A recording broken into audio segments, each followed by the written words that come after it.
Hello everyone! Welcome back to Carnage Reviews. My name is Eric. Are you guys ready for a little satanic panic? Today we look at Ty West's 2009 film, The House of the Devil.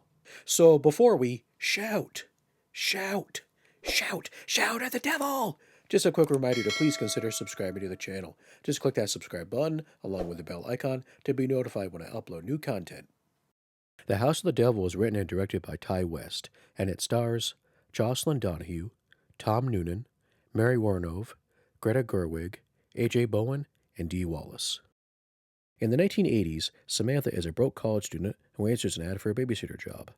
Her best friend brings her to the job, which is located at a remote mansion.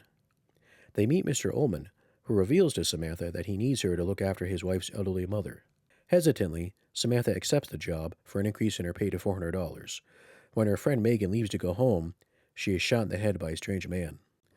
When Mr. Ullman and his wife leave, Samantha wanders around the house and slowly starts to realize there is something going on, and that she's simply not here to look after some old woman, but the purpose of her being in this house is a lot more sinister. Samantha is in for one hell of a night. Today, Ty West is known for films like X, Pearl, and Maxine. In my humble opinion, though, those films don't hold a candle to The House of the Devil. I'm not saying that those movies are bad, I just feel like The House of the Devil is a much superior film. I think the best way to describe The House of the Devil is it's Halloween meets Rosemary's Baby, with a bit of The Sentinel thrown in. Speaking of The Sentinel, is anyone a fan of that movie? I feel like it never gets talked about that much. This movie is a love letter to the horror films of the 70s and 80s, from the way it looks, to the way it's shot and edited. Even the music has that very late 70s, early 80s horror vibe to it. I really like the opening shot of the movie where the camera's slowly moving in on our main character Samantha, and she's just standing there looking out the window. With the combination of the camera moving slowly on her and then the music, it just makes it really unsettling. And I mean that in a good way. I also rather enjoy the opening credit sequence with that really groovy background music. I like the way they used freeze frame with each new credit. You know, why don't a lot of modern movies use freeze frame anymore? I feel like when done right, it can be really effective, especially in horror films. Oh, and I almost forgot to mention, before the opening sequence, there's a block of text at the beginning that talks about satanic panic in the 80s and how the following film is based on true events. Very nice touch. The House of the Devil is a movie I recommend watching more than once. Even now, there were little things I noticed that I missed the first time I watched it. This is a slow burn horror film, so it takes its time in revealing what's going on, but it does a really good job at building suspense and mystery. So you're going to want to stick around to find out what happens.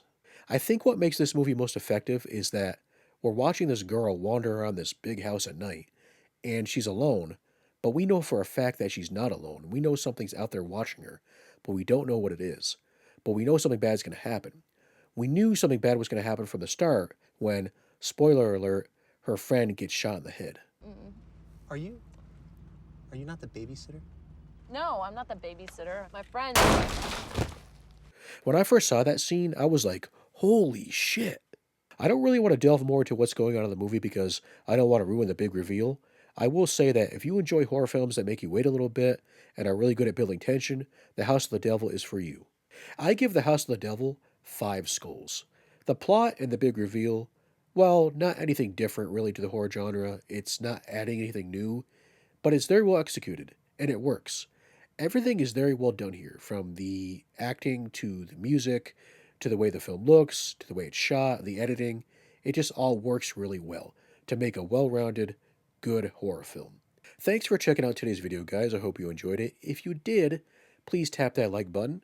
And if you've seen The House of the Devil, let me know what you think about it in the comments. Remember, if you get invited to a party by a bunch of goth girls, and it happens to be Halloween or a lunar eclipse, well, you may want to skip that one, Chief. Until next time, guys, bye-bye.